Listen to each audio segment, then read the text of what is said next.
Olá, tudo bem com você? Eu sou o pastor Frederico Branco, estou aqui no programa Adoração e hoje nós vamos estudar um tema muito especial, desespero transformado em fé. Quantas vezes nós também entramos em desespero diante das circunstâncias da vida e toda crise é um chamado à oração. Eu convido você para me acompanhar no estudo de hoje. O programa Adoração está começando e o programa Adoração é o seu encontro com a Palavra de Deus.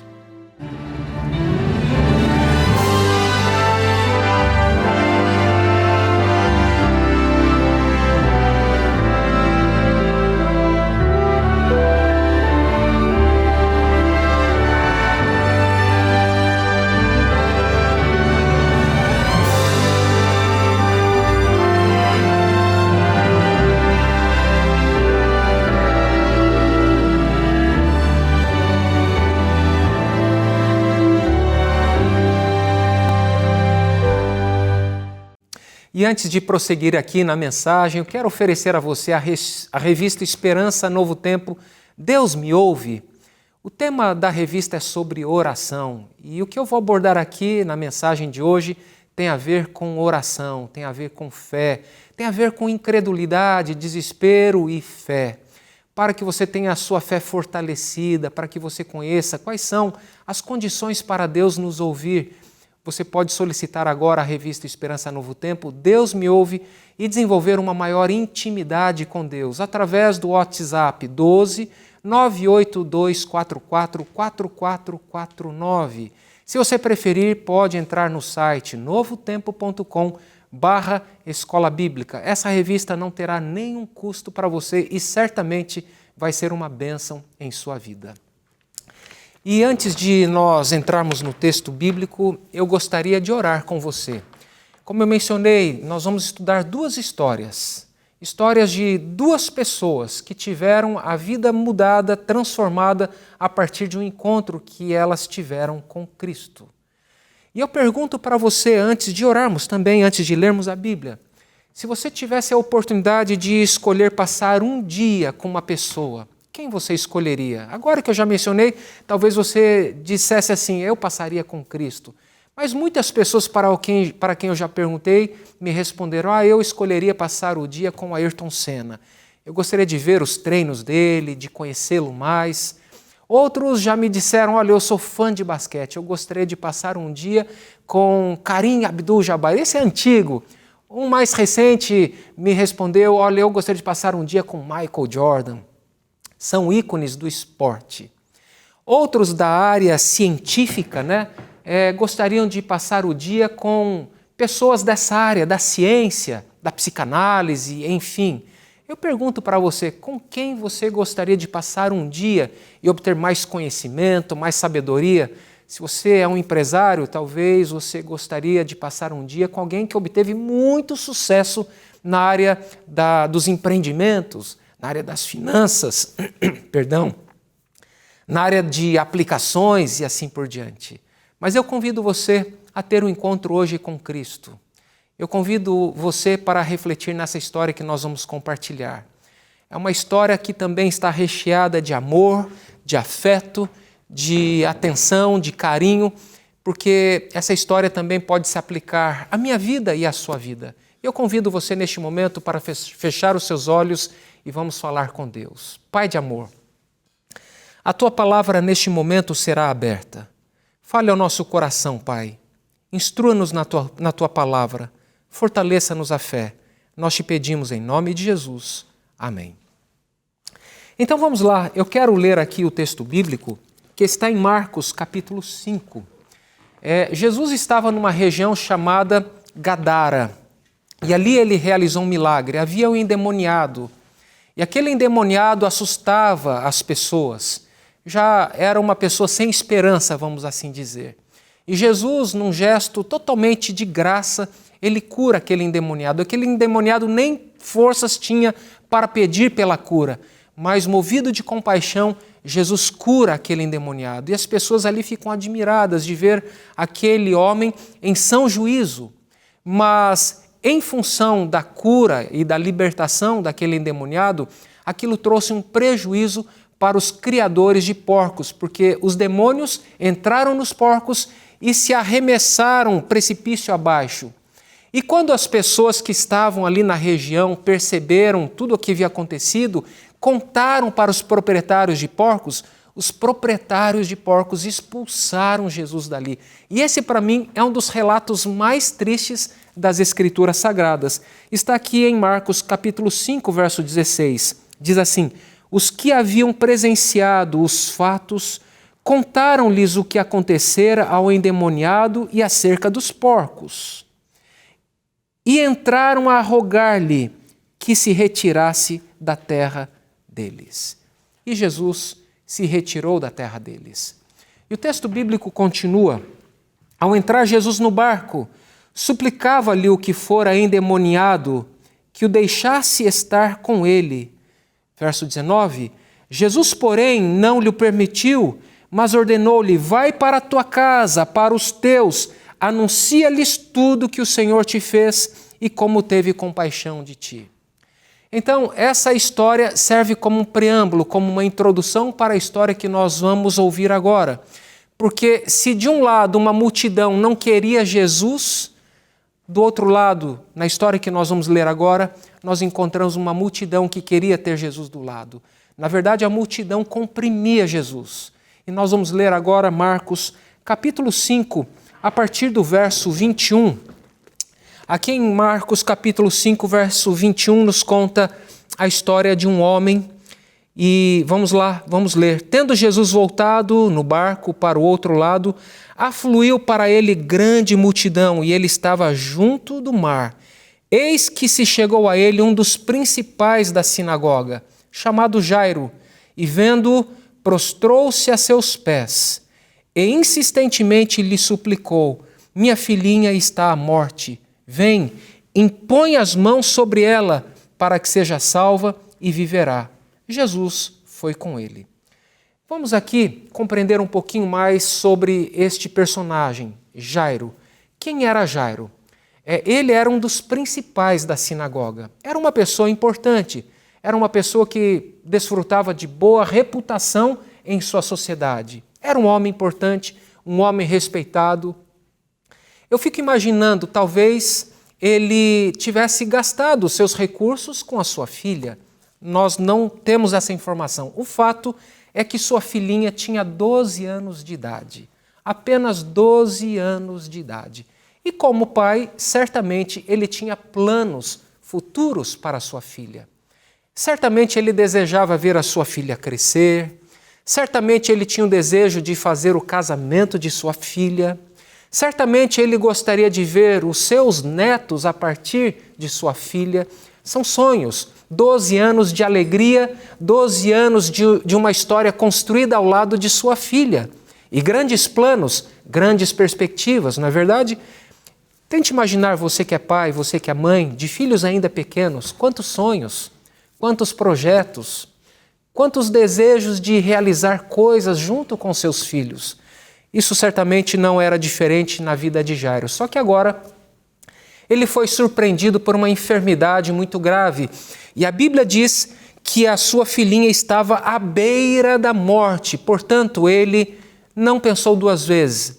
Ele foi encorajado por ouvir a respeito de Cristo e ele não permitiu que o preconceito impedisse de buscar a Cristo. Porque naquela época, obviamente, muitas pessoas tinham preconceito de Jesus Cristo, né? Especialmente os judeus, porque Jesus, ele dizia ser o Messias.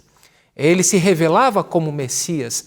Mas agora aquele chefe da sinagoga ou principal da sinagoga vai até Cristo e numa atitude de humildade, ele se prostra perante Cristo. E aqui a atitude de se prostrar é a mesma atitude de adorar. Quando alguém se prostra para adorar, aquele homem estava ali prostrado. Ele não via mais nenhum recurso. O único recurso agora que ele tinha era Jesus. E ele suplica, por favor, ele suplica insistentemente, diz a Bíblia: minha filha está à beira da morte. Vem, impõe as mãos sobre ela para que seja salva e ela então viverá. E Jesus foi com ele. Mas de uma forma um pouco, vamos assim dizer, diferente. Há uma surpresa nesse relato, porque o texto bíblico diz assim, ainda no verso 24, grande multidão o seguia, comprimindo-o. Então, o passo de Jesus não era um passo acelerado. Isso pode ter gerado alguma angústia a mais no coração de Jairo, que pacientemente estava ali acompanhando aquela comitiva, aquela multidão. E Jesus andando e as pessoas o comprimindo de um lado e de outro, e Jesus não conseguia andar rapidamente. E para piorar a situação, a história nos revela uma mulher. Verso 25, aconteceu que certa mulher, que havia 12 anos vinha sofrendo de uma hemorragia, e muito padecera à mão de vários médicos, tendo despendido tudo quanto possuía, sem contudo nada aproveitar, antes, pelo contrário, indo a pior, tendo ouvido a fama de Jesus, vindo por trás dele, por entre a multidão, tocou-lhe a veste. Porque dizia, se eu apenas lhe tocar as vestes, ficarei curada. Deixa eu falar um pouquinho aqui a respeito desta mulher. Um judeu, uma criança israelita, um judeu pequenininho, era ensinado pelos líderes, pelos seus pais, a fazer uma oração ao acordar. E a oração ela era mais ou menos assim, Senhor, muito obrigado por não ter nascido gentio. O que era o gentio? Gentio era aquele que não era israelita. Era uma pessoa de qualquer outra nação, não era o povo da aliança. Então a oração consistia dessa declaração, obrigado por não ter nascido gentio, obrigado por não ter nascido escravo e obrigado por não ter nascido mulher. Volto a dizer, mulher naquela época, ela não desfrutava de uma posição de igualdade, de respeito como homem. Muitas vezes ela era marginalizada. Infelizmente, obviamente isso não corresponde à vontade de Deus, porque Deus criou homem e mulher, ambos à imagem e semelhança de Deus. Mas o pecado neste mundo, infelizmente, trouxe muitas injustiças. E para piorar a situação, aquela mulher, o texto bíblico diz que ela estava com fluxo de sangue há 12 anos. 12 anos com uma hemorragia. E as mulheres nesta condição eram consideradas imundas e proibidas de entrar no templo ou ter contato com pessoas e objetos, porque tudo aquilo que ela tocasse se tornaria impuro, contaminado. Qualquer coisa que tocassem ficava imunda, de acordo com Levíticos 15, verso 19 até o verso 30. Então esta mulher, ela pertencia à mesma categoria dos leprosos. Ela não desfrutava de um convívio salutar, um convívio social. Era marginalizada. Agora imagine o efeito psicossocial, o efeito emocional na vida daquela mulher. Ela perdeu contato com os familiares, perdeu contato com a sociedade. O texto bíblico diz que ela gastou todo o seu dinheiro e o seu estado de saúde foi de mal a pior. Imagine a situação desesperadora daquela mulher. Eu já tive um problema de saúde e o problema de saúde que eu tive me incomodou profundamente. Eu passei por um período de insônia e nesse momento de desespero a gente está disposto a fazer o que for necessário para resolver o problema. E eu imagino o desespero daquela mulher. Gastou todos os seus recursos e a saúde dela piorou cada vez mais. Bem, ela também ouviu falar do Senhor Jesus. Ela também ouviu falar dos seus feitos. E agora o seu desespero se transformou em fé. E ela apenas dizia assim, se eu ao menos tocar na orla de suas vestes, eu serei curada. E foi isso que aconteceu. Ela não se importou com a multidão que estava ali comprimindo Jesus. E certamente, até chegar a Cristo, ela teve que esbarrar e tocar em um monte de gente. E ela foi ali meio que rastejando. E, de acordo com a cultura local, a cultura da época, o toque dela tornava as pessoas impuras, mas ela estava ali rastejando, as pessoas nem estavam percebendo que ela estava ali e ela não queria ser percebida. E ela toca na orla das vestes de Cristo. E olha só qual é a reação de Cristo, está aqui no verso 29. O texto bíblico diz: "E logo se lhe estancou a hemorragia, e sentiu no corpo estar curada do seu flagelo." Verso 30. Jesus, reconhecendo imediatamente que dele saíra poder, virando-se no meio da multidão, perguntou: "Quem me tocou nas vestes?" Responderam-lhe seus discípulos: "Vês que a multidão te aperta e dizes: quem me tocou?" Ele, porém, olhava ao redor para ver quem fizera isto. Então, a mulher, atemorizada e tremendo, cônscia do que nela se operara, veio, prostrou-se diante dele e declarou-lhe toda a verdade. E ele lhe disse: "Filha, a tua fé te salvou. Vai-te em paz e fica livre do teu mal." Vamos tentar imaginar um pouquinho a cena novamente. Olha, temos a história de Jairo. 12 anos de alegria. 12 anos de alegria, Jairo. Agora sua filha estava à beira da morte. Lembre-se disso. Jairo estava com pressa. Uma multidão apertava Jesus. Jesus não conseguia andar no ritmo que Jairo gostava. Para piorar a situação, agora aparece uma mulher com fluxo de sangue. E as pessoas ali estão ao lado de Cristo. Ela toca na orla da veste de Cristo e Cristo para. Imagine o coração de Jairo neste momento. Imagine o desespero de Jairo. E aquela mulher também, ela não queria ser vista. E Jesus para e pergunta: "Quem é que me tocou?"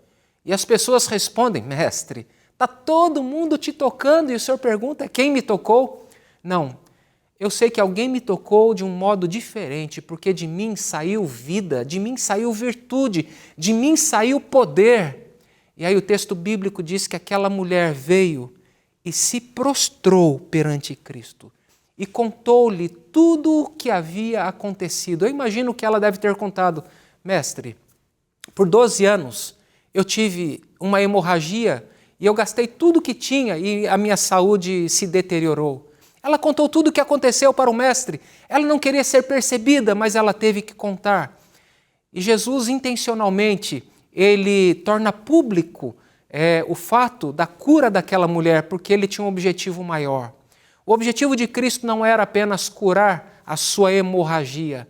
O objetivo de Cristo também era curar a sua alma, era curar as suas emoções, a tragédia, o drama de sua vida. Imagine os problemas emocionais por perder o convívio com a sociedade. Então Jesus olha para aquela mulher com compaixão, com amor, com bondade e chama ela assim: "Filha, a tua fé te salvou.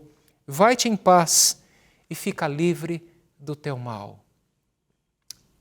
Que privilégio daquela mulher ouvir da boca de Cristo ele chamando ela de filha.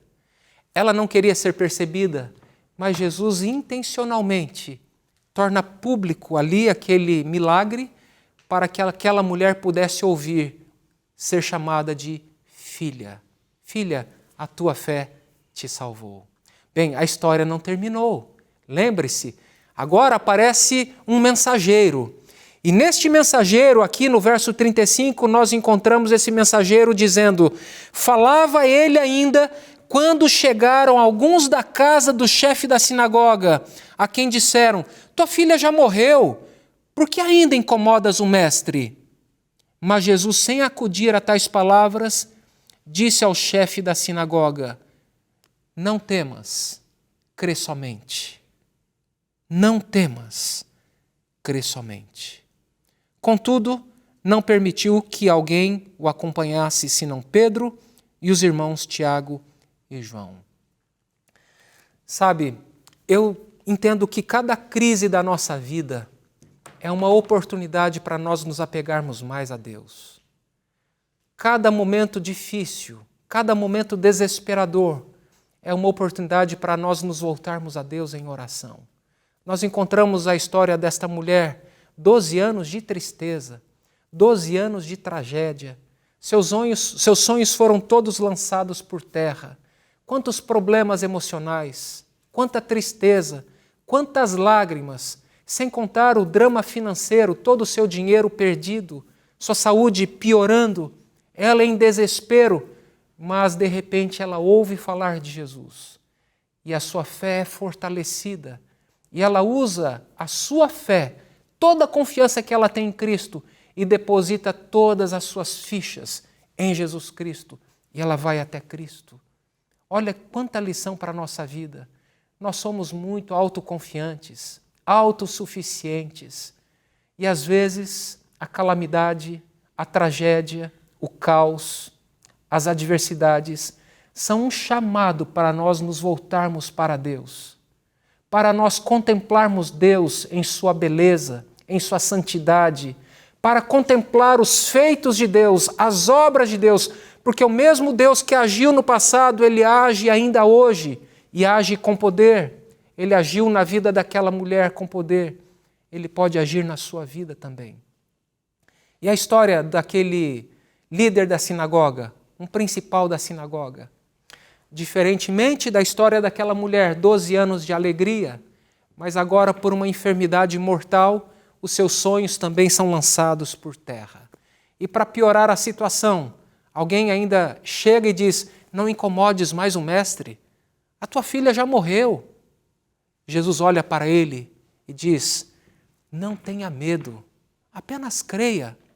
Sabe, há momentos na nossa vida em que a gente está atemorizado, seja por uma enfermidade, seja por um problema financeiro, seja por algum problema no relacionamento, nós ficamos atemorizados e nós precisamos ouvir a palavra do Mestre Jesus dizendo, não tenha medo, creia somente. Sabe, eu preciso lembrar você de que Deus é o doador da vida. Deus, Ele tem vida em si mesma, em si mesmo. Ele é a vida, Ele não tem medo da morte. Além disso, Ele é o médico dos médicos. Ele está no controle da história. E Jesus calmamente continuou caminhando. E ao seu lado estava aquele pai aflito, agora acalmado por Cristo, mas ainda com o espírito abatido, porque ouvira falar que a sua filha tinha acabado de morrer. Mas Jesus o conforta. E algo que serve para confortar aquele homem foi a história daquela mulher. Filha, a tua fé te salvou. Fique em paz. Certamente aquilo serviu de encorajamento para Jairo.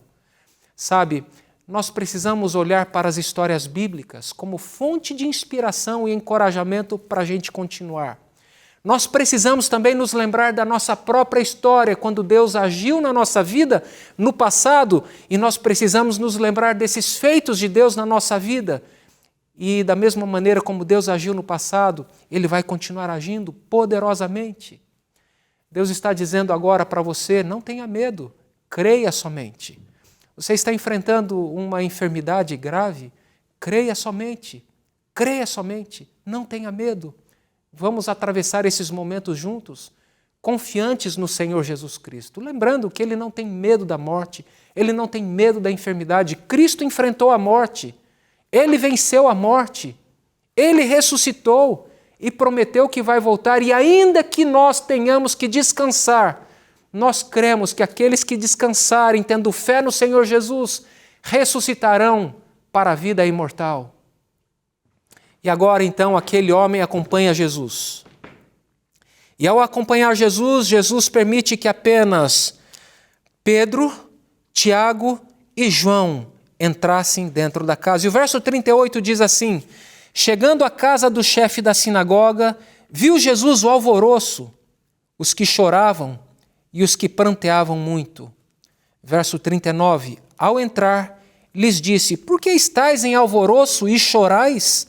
A criança não está morta, mas dorme. Sabe, aqui, Jesus ele compara a morte ao sono. E, de fato, a morte é como um sono, sem sonhos. E quem dorme, desperta. Cremos, assim como Lázaro, que foi ressuscitado, cremos que Jesus Cristo é a ressurreição e a vida. e que quem crer nele, ainda que morra, viverá. E essa ressurreição aqui é uma demonstração do poder que Cristo vai exercer quando ele voltar para nos buscar. Os mortos em Cristo ressuscitarão primeiro, diz a Bíblia, Paulo. E o texto aqui continua: por que vocês estão em alvoroço e por que vocês estão chorando? A criança não está morta, mas dorme. E riram-se dele. Tendo ele, porém, mandado sair a todos, tomou o pai e a mãe da criança e os que vieram com ele e entrou onde ela estava. Verso 41. Tomando-a pela mão, disse: Talitá, cumi, que quer dizer: menina, eu te mando, levanta-te. Imediatamente a menina se levantou e pôs-se a andar, pois tinha 12 anos. Então ficaram todos sobremaneira admirados. Mas Jesus ordenou-lhes expressamente que ninguém o soubesse e mandou que dessem de comer à menina. Que história incrível, que história maravilhosa. 2 histórias. 12 anos de tristeza, sofrendo com hemorragia, uma mulher. Uma mulher que foi afetada pelos problemas emocionais, pela tragédia da isolação, ou melhor, do isolamento, e ela certamente triste, mas ela teve a sua vida transformada a partir de um encontro com Cristo, porque ela teve o seu desespero transformado em fé. E a história de um homem, Jairo, que também estava em desespero. 12 anos de alegria, diferentemente daquela mulher, e agora uma enfermidade para a morte. E ali, diante daquela situação, ele deposita toda a sua confiança em Cristo. E ao ter aquele encontro com Cristo, a sua vida muda. Cristo vai até a sua casa e ali ele ressuscita a sua filha. Ele foi pedir uma cura. Olha que interessante a ironia do texto. Ele foi até Cristo pedir por uma cura. E Cristo vai lá e ressuscita a sua filha. Eu não sei pelo que você tem passado. Eu não sei quais são as suas lutas. Eu não sei quais são os seus medos. Eu não sei quais são as suas frustrações. Mas eu sei que neste mundo de pecado você as enfrenta. Eu também as enfrento. Eu quero compartilhar com você essa mensagem de encorajamento. Não tenha medo, creia somente. Cada adversidade, cada problema, cada situação caótica deve ser uma oportunidade para a manifestação do poder divino. E se nós o buscarmos em oração, se nós confiarmos nele e dependermos dele, nós vamos ver a mão de Deus agir. Você gostaria que Deus agisse em sua vida? Eu quero orar com você neste momento. Feche seus olhos e vamos falar com Deus. Pai de amor, muito obrigado por estas histórias bíblicas, onde Jesus no passado manifestou o seu poder ao curar aquela mulher que estava com uma hemorragia por 12 anos e ao ressuscitar a filha de Jairo. Senhor, essas histórias nos mostram o quanto o Senhor nos ama e o quanto o Senhor se importa com cada detalhe da nossa vida. E neste momento, Pai, nós submetemos os nossos medos, os nossos anseios a Ti, Pai, e pedimos, Pai, por cura, por libertação, pedimos que o Senhor fortaleça a nossa fé, que o Senhor tire do nosso coração o desespero e que nós possamos ter uma paz, uma tranquilidade pela compreensão da Tua presença na nossa vida e de que o Senhor está no controle de todas as coisas. Nós te pedimos essas bênçãos em nome de Jesus. Amém.